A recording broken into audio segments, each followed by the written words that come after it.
अन्तर्धार्मिक शान्ति महासङ्घ नेपाल संस्थागत विकास सञ्जाल बाँकेको सहयोगमा जनजागरण समाज बाँकेको आयोजनामा सामुदायिक शान्ति सद्भाव प्रवर्धनका लागि धार्मिक अगुवाका बीच हामी शान्ति संवाद कार्यक्रममा छौँ।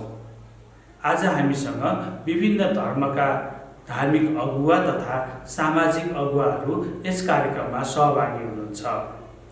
हामी कोभिड-19ले पारेको प्रभावका विषयमा सामाजिक तथा धार्मिक अगुवासँग यस शान्ति संवादमा हामी सहभागी भएका छौँ। आज हामीसँग मोहम्मद बसिर खाँ मुस्लिम समाजबाट हुनुहुन्छ, रामदयाल वर्मा सामाजिक अगुवा हुनुहुन्छ, यसै गरी नन्दकुमार इसाई समाजबाट हुनुहुन्छ भने दिपबहादुर गुरुङ बौद्ध समाजबाट हुनुहुन्छ र हिन्दू धर्मबाट जयकिशोर मिश्र हामीसँग यस शान्ति संवाद कार्यक्रममा सहभागी हुनुहुन्छ। म उहाँहरू सबैलाई यस शान्ति संवाद कार्यक्रममा हार्दिक स्वागत गर्न चाहन्छु। यहाँहरू सबैलाई यस कार्यक्रममा स्वागत छ।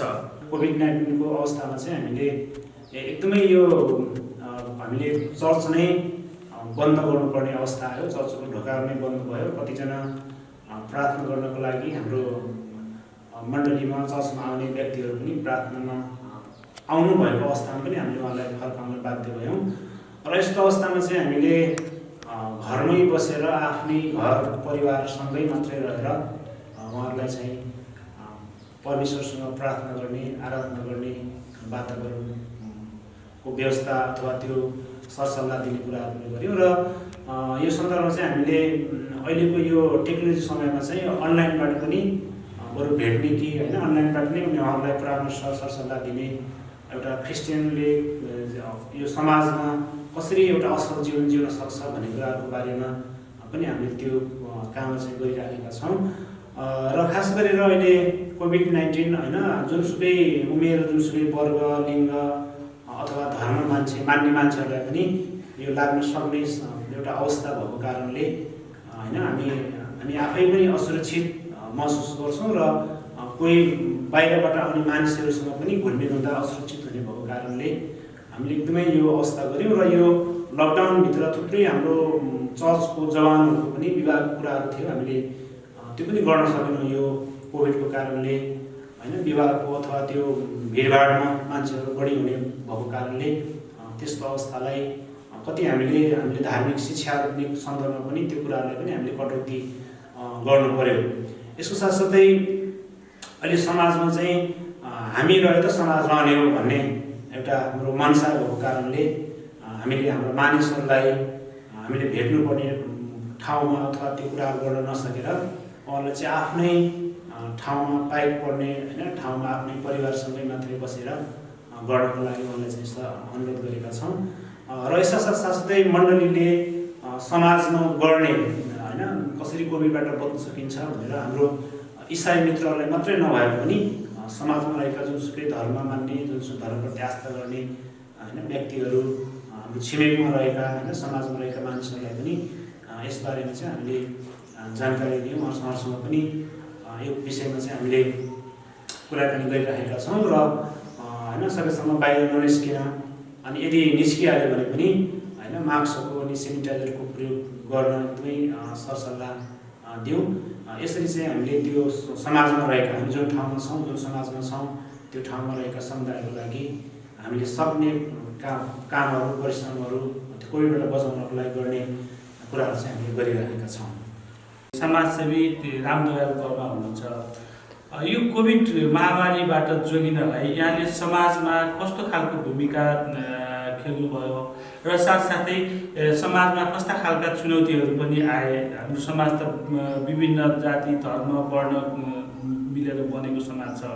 यसमा चाहिँ कस्तो खालको अप्ठ्यारो पनि आयो होला होइन? यहाँको भूमिका के रह्यो? त गाउँघरमा हामीहरूले गाउँलेहरूलाई सम्झाउँदा बुझाउँदा कोभिडको बेलामा तपाईँहरू घरभन्दा बाहिर नजाउँ, यदि हाम्रो शरीर रहन्छ, स्वास्थ्य राम्रो रहन्छ भने अरू काम गर्छौँ। र विशेष गरी समाजमा मजदुरहरूलाई धेरै समस्या आयो, किनभने दैनिक ज्यालादारी गरेर छाप टार्ने व्यक्तिहरूलाई काम पनि भेटिएन, दाम पनि भेटिएन, तसर्थ उहाँहरूलाई निकै अप्ठ्यारो आयो। तापनि उहाँहरूलाई सम्झाउँदा ल ठिक छ, यो सङ्खान लगाउनु छैन भने सपट्टि लिएर पनि गरौँ, गाउँपालिकाले पनि केही न केही सहयोग गरेकी छ र यदि कुनै आवश्यक बेलामा हामीलाई घरभन्दा बाहिरै जानु पर्यो भने अनिवार्य रूपले मास्क लगाएर जाउँ, साबुन पानीले हात धौँ, सेनिटाइजरको प्रयोग गरौँ र सामाजिक दूरी कायम गरेर बसौँ भन्ने सुझाव हामीहरूले उहाँहरूलाई सम्झाए बुझाए।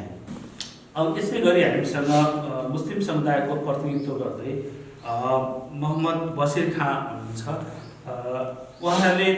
यहाँले चाहिँ समाजमा खास गरेर मुस्लिम समुदायमा कोभिडबाट जोगिनका लागि के कस्ता प्रयासहरू भए? यो कोभिड-19 को बेलामा जुन बेला चैतमा लकडाउन लाग्यो, त्यसको थोरै दिनपछि हामीहरूको रमजान शरीफ आयो।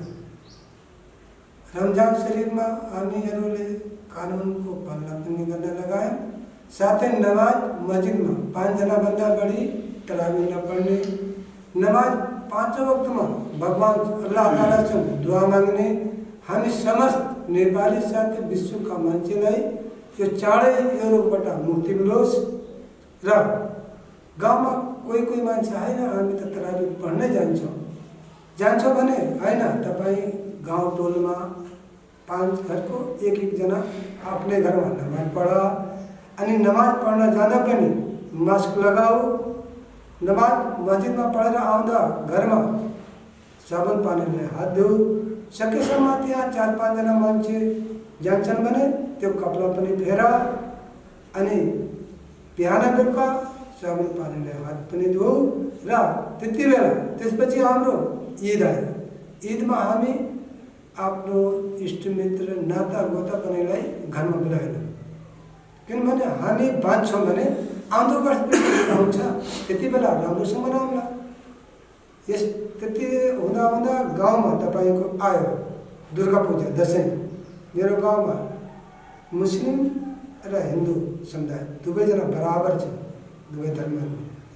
अनि त्यति बेला म गाउँको एकजना अगुवा मान्छेको नाताले होइन, म त गएँ दुर्गा स्थापना गर्ने बेलामा त्यहाँ, होइन बाबु तपाईँहरू पुजारी र 2-4 जना मात्र यहाँ पूजा गरे पनि हुन्छ, बरु यहाँ अरू साल जस्तै तपाईँ यो नाच गाना यताउता नगर, हामी बाँच्छौँ भने तपाईँ हामी सबै मिलेर, हिन्दू मुस्लिम सबै मिलेर फेरि दसैँ पनि मनाउला, दीपावली पनि मनाउला, छठ पर्व पनि मनाउला। अरू हामी यो पनि जनजागरणबाट पनि ईद मिलन पनि गर्ने गर्थ्यौँ, यो दशहरामा शुभकामना आदान प्रदान गर्ने पनि गर्थ्यौँ। यस प्रसङ्गले गरेनौँ, किनभने हामी सबै बाँच्छौँ भने यो मेरो स्वास्थ्य रहन्छ, मेरो जीव ज्यान बाँच्छ, आफू सबै समाजमा यो रोग फैलिँदैन भने हामी आउँदा ईद, दसैँ, दीपावली, छठ पर्व, तपाईँ होली पर्व सबै मनाउँदा भन्ने गाउँमा सम्झाइ बुझाउँदा अरू 2-4 जना ठेटाहरूलाई जुन तपाईँको युवा क्लबका थिए, किशोरी क्लबका केटीहरू थिए, तिनीहरू पनि प्रयास गर्दाखेरि गाउँले पनि भने दशहरा भनौँ, ईद भनौँ, सबै उही नियम कानुनको नियम पालन गरेर नमाज ईदमा पढ्दा जाँदाखेरि हामी थोरै मान्छे थियौँ, त्यो सबैजना मास्क लगाएर। अब हामीसँग बौद्ध धर्मको प्रतिनिधित्व गर्दै ती बहादुर गुरुङ हुनुहुन्छ। यहाँले गुम्बामा प्रार्थना गर्दा अथवा गुम्बामा पूजा गर्न जाँदा चाहिँ कस्तो खालको सजगता अपनाउनु भयो? यो बाँके जिल्लामा बौद्ध धर्मको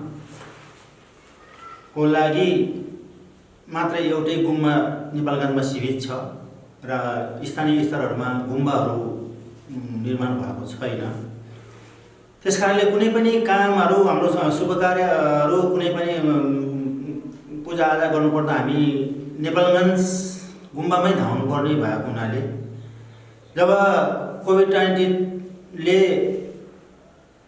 हाम्रो नेपालमा लकडाउन सुरु भयो, त्यसपछि हामीलाई एउटा नेपालगञ्जमा मात्रै गुम्बा सीमित भएको कारणले गर्दा हामीले गुम्बामा गएर आफ्नो कार्यक्रमहरू शुभ कार्यहरू गर्न चाहिँ हामीले असम्भव भयौँ र हाम्रो बौद्ध धर्मको अनुसार हामीले सबै जस्तै शुभ विवाह कार्यक्रमहरू हामीले गुम्बामै गर्ने गर्थ्यौँ।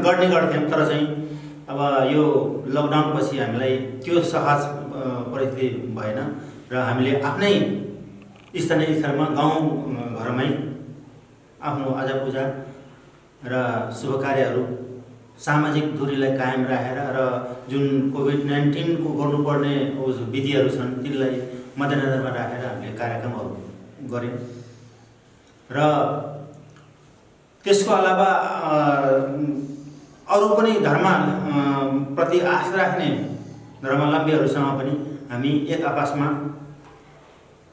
यो कोभिड-19 को विधिहरू एक आपसमा साटासाट गऱ्यौँ र एउटा उदाहरणको कुरो के भयो भने ठ्याक्कै कोभिड-19 लाग्ने बित्तिकै त्यसको लकडाउन पछि तुरुन्तै मेरै घरमा मेरै छोरीलाई जुन जाँच गर्दाखेरि पोजिटिभ देखियो।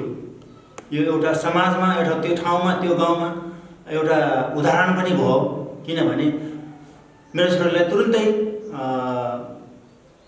आइसोलेसनमा राखे र हामी पनि अब छोरीसँगको हामी एउटै घर परिवारमा उठबास भयो हुनाले हामी पनि होम आइसोलेसन जस्तै किसिमले हामी बस्यौँ र दाहिने बायाँका सम्पूर्ण समुदायलाई पनि यो एउटा उदाहरणीय रूप बन्यो र यसमा चाहिँ सबैलाई सजाग हुने एउटा मौका भयो। त्यसकारणले अब अझै पनि यो कोभिड-19ले कति समय उस गर्ने हो त्यो त थाहा छैन, तापनि हामीले यो सामाजिक सद्भाव शान्तिको लागि यो कोभिड-19ले पारेको असरलाई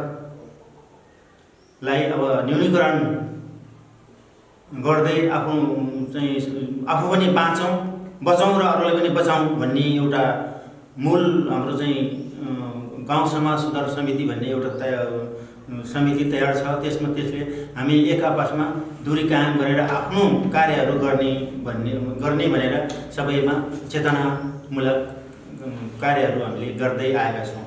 यसै गरी हामीसँग हिन्दू धर्मको प्रतिनिधित्व गर्दै जयकिशोर मिश्र हुनुहुन्छ। समाजमा कस्तो खालका समस्याहरू आए र यसबाट जोगिनका लागि यहाँ एउटा धार्मिक अगुवा भएको कारणले कस्तो खालका उपायहरू अवलम्बन गराउनु भयो? समाजमा एउटा मान्छेको एउटा लक्ष्य हुन्छ, बिना लक्ष्यविहीन मान्छे केही काम गर्न सक्दैन। लक्ष्य बोकेर मान्छे नै काम गर्छ। त्यो अब लक्ष्य हाम्रो के हो? समाजमा शान्ति कसरी बनोस्।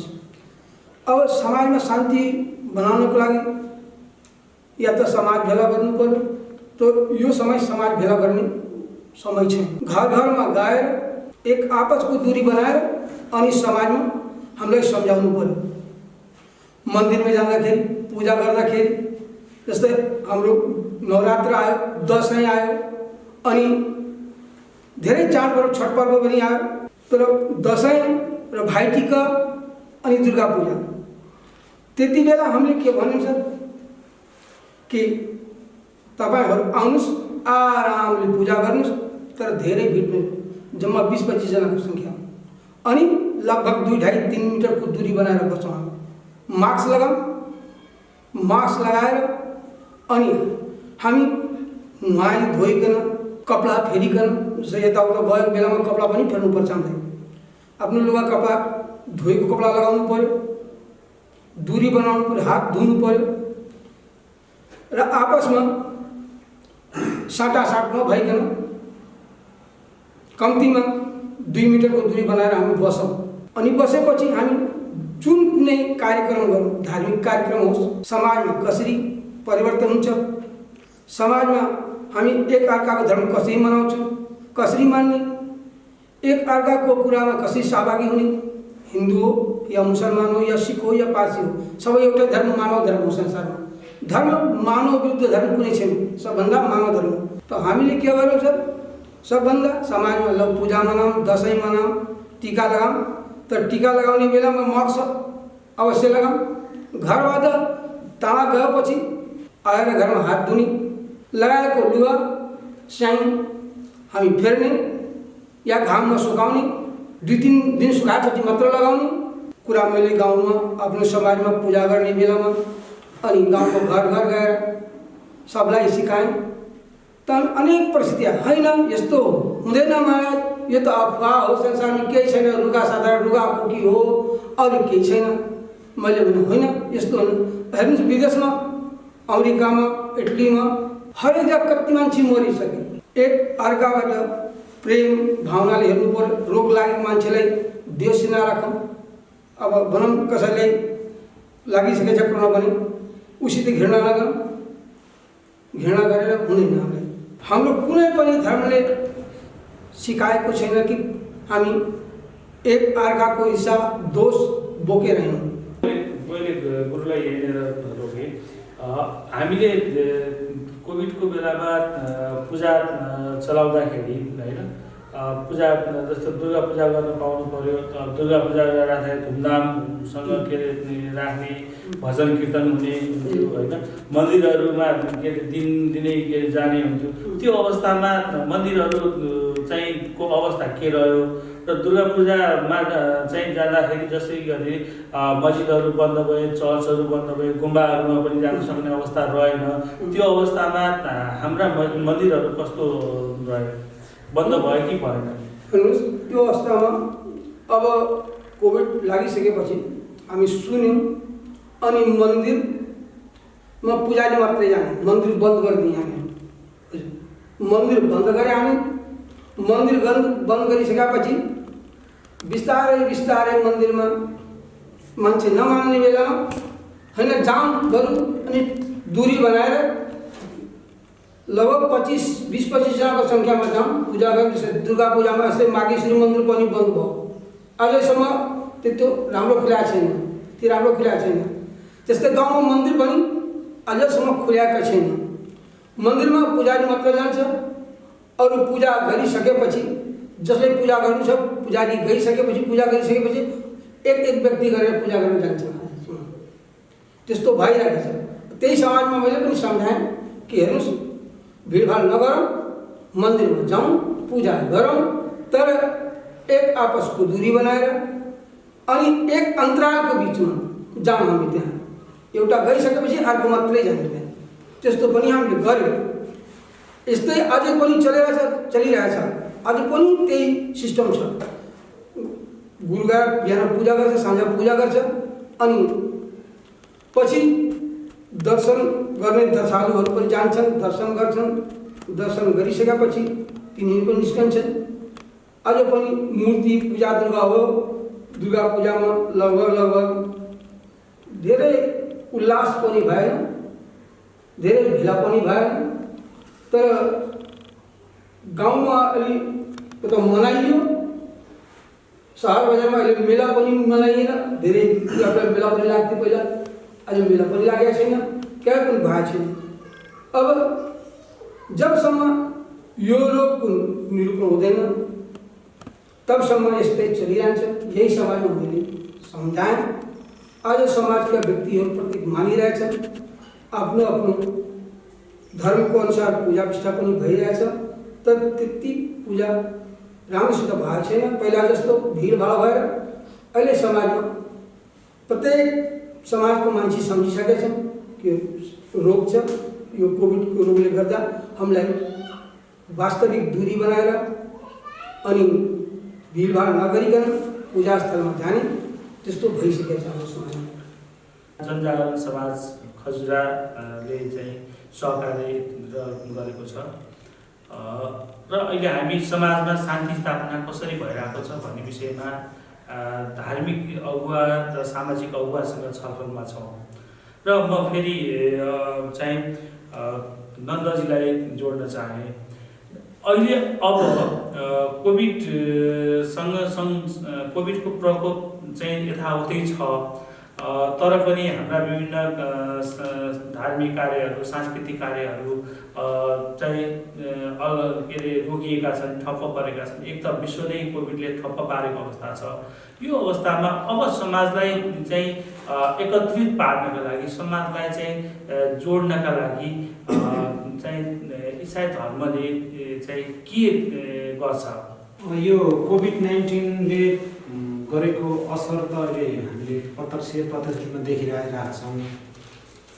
खासमा चाहिँ यो सुरुमा मान्छेहरू यो कोभिडलाई देखेर एकदमै डराएको अवस्था थियो, तर बिस्तारै मान्छेहरूको त्यो भित्र जुन डर थियो त्यो हराइसकेको छ क्या अहिले। त्यो कारणले कति मान्छेहरूको व्यक्तिको विचारमा चाहिँ अब कोभिड नै छैन, वास्तवमा यो होइन पनि भन्ने कुरा पनि कता हामी सुन्दै आइरहेका छौँ। यो समाचारहरूमा, न्युजहरूमा कति मान्छेहरूकोबाट पनि सुन्छौँ। तर वास्तवमा कोभिड छ।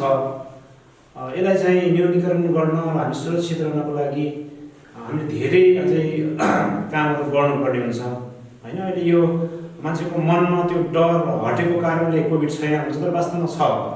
त्यो कारणले अहिले पनि अब हामीले एउटा मण्डलीमा भएको कारणले मण्डलीले अझै पनि हामीले यसको धार्मिक कार्यक्रमहरू गरेका छैनौँ अहिलेसम्म होइन। अझै पनि हामीले केही समय यो अवस्थालाई अझै न्यूनीकरण गर्नको लागि हामीले के गर्नुपर्छ भन्ने हामीले सोच बनाइरहेका छौँ। र हाम्रो उद्देश्य चाहिँ हामी सबैभन्दा पहिला चाहिँ हामीले प्रार्थना गर्नुपर्ने हुन्छ। हामी प्रार्थना गर्छौँ। इसाईहरूले मण्डलीमा जहिले पनि हामी इसाईहरूको लागि मात्रै नभएर देश नेपालको लागि, देश नेपाललाई सञ्चालन गर्ने शासक वर्गहरू, देशलाई सञ्चालन गर्ने नेतृत्व वर्गहरू हुन्छ, सबैको लागि हामी प्रार्थना गर्छौँ। र अहिले विश्वव्यापी रूपमा मण्डलीले चाहिँ विभिन्न तरिकाले प्रार्थना चाहिँ गरिरहेको छ। यो कोभिड-19 बाट मानिसहरूलाई कसरी जोगाउन सकिन्छ भन्ने सन्दर्भमा हामीले प्रार्थना गरिरहेका छौँ।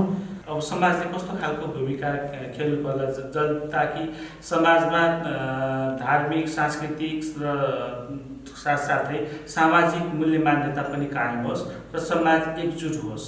समाज त अहिले परिवर्तनको दिशामा बढी नै रहेछ। कोभिड जुन प्रकारको स्थितिमा पहिले थिए त्यो प्रकारको स्थितिमा अहिले छैन भन्ने समाजका मानिसहरू बुझिरहेछन्। हुन त यो समाजबाट गएको होइन, तर वही छ कि सामाजिक दूरी बनाएर यो हात धुने यही सब काम गरिरहेछन् मानिसहरू। र समाजमा मुख्यतः सबभन्दा पहिले यो कोभिडको सँगसँगै यो शान्तिको विशेषमा आएको हुनाले सबभन्दा पहिले त हामी सबै समाजका, चाहे अगुवाहरू हुन् वा धर्मगुरुहरू हुन्, समाजमा आइपरेको समस्यामा सबैजना एकजुट भएर काम गर्नुपर्छ। र सामूहिक रूपले हामीले यो कोभिडको विषयमा सबैजनाले सन्देश दिए भने समाजलाई सकारात्मक प्रभाव पर्छ।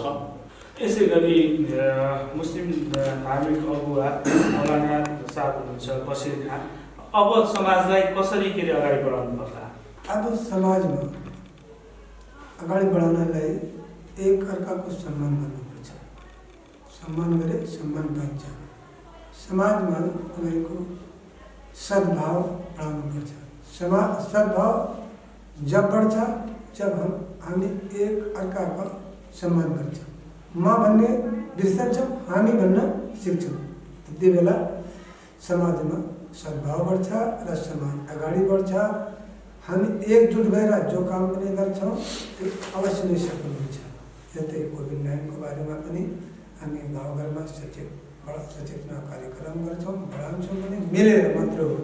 एकजनाले त केही गर्न सक्दैन।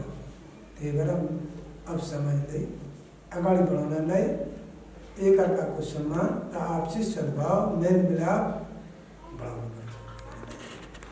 यसै गरी म चाहिँ बुद्ध धर्मका चाहिँ दिपबहादुर गुरुङज्यूलाई भन्न चाहन्छु। अब समाजलाई कसरी चाहिँ अगाडि बढाउनु पर्ला? अब समाजलाई कसरी अगाडि बढाउनुपर्छ भन्ने सन्दर्भमा आज हामी सबै सम्पूर्ण धर्मका आस्था राख्ने गुरुहरूसँग सँगै छौँ। यसरी नै धर्मका आफ्नै किसिमका मूल्य र मान्यताहरू छन्। धर्म भन्ने आफ्नै ठाउँमा छ, तर चाहिँ सामाजिक सद्भाव भन्ने धर्मसँग सम्बन्ध नभएर एक आपसमा मेलमिलापको भाव राखेर एकले अर्कालाई सहयोग गरेर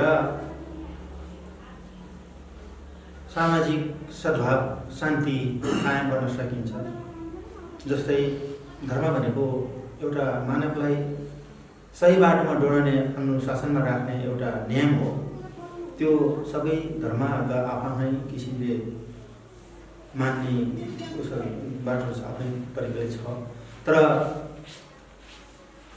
जब अब एउटा अहिले हाम्रो सामु तत्काल देखिरहेको कोभिड-19 ले मुस्लिमलाई अलग गर्ने, इसाईलाई अलग गर्ने, बुद्धलाई अलग गर्ने अथवा हिन्दूलाई अलग भन्ने हुँदैन। यो समष्टि रूपमा लाग्ने भए हुनाले यसमा सबैजना मिलेर सबैले आफ्नो समाजमा सकेसम्म यो रोगलाई न्यूनीकरण गर्ने प्रयासतिर हामी सबै जुट्नुपर्ने हुन्छ। त्यसै गरी म हिन्दू धर्मका अगुवा गुरु जयकिशोर मिश्रज्यूलाई सोध्न चाहन्छु, अब समाजलाई एकत्रित रूपमा अघि बढाउनलाई के गर्नु पर्ला? अब समाजमा हामीलाई सर पहिला समाजमा सम्झाउनु पर्यो। जति बेला यो 90 कोभिड थियो, 90 कोभिड रोग, त्यति बेला लकडाउन लगाइएन। बढ्न त अब झन् बढेछ। त्यति बेला हामी सचेत थिएनौँ। अझै हामीलाई सचेत हुनु जरुरी नै छ, किनभने यो रोग पूर्णतया खत्म भएको छैन, अझ झन् बढेकै छ। यसको लागि हामीले समाजमा गएर सम्झाउनु पर्यो, हामीले समाजवालाले समझिदिनु पर्यो कि यो रोग अब जानेवाला छैन। जबसम्म यसको कुनै औषधि छैन, औषधि आइसके पनि छैन, आइसकेपछि मात्र हामी लगाएपछि अब कतिको कामयाब छ, कतिको कामयाबी छैन औषधि, तबसम्म यसको साथमा हामीले जिउने तरिका सिक्नैपर्छ। हस् त, यहाँहरू सबैलाई धन्यवाद। आज हामी अन्तर्धार्मिक शान्ति महासङ्घ नेपाल संस्थागत विकास सञ्जालको सहयोगमा जनजागरण बाँकेको आयोजनामा सामुदायिक शान्ति र सद्भाव प्रवर्धनका लागि धार्मिक अगुवा बीच शान्ति संवाद कार्यक्रम सम्पन्न गरेका छौँ। यहाँहरूले यस कार्यक्रमका लागि आफ्नो अमूल्य समय दिनुभयो, यसका लागि आयोजकको तर्फबाट यहाँहरूलाई हार्दिक धन्यवाद दिँदै म प्रस्तोता रुद्र सुवेदी पनि बिदा चाहन्छु। हस्त, नमस्कार।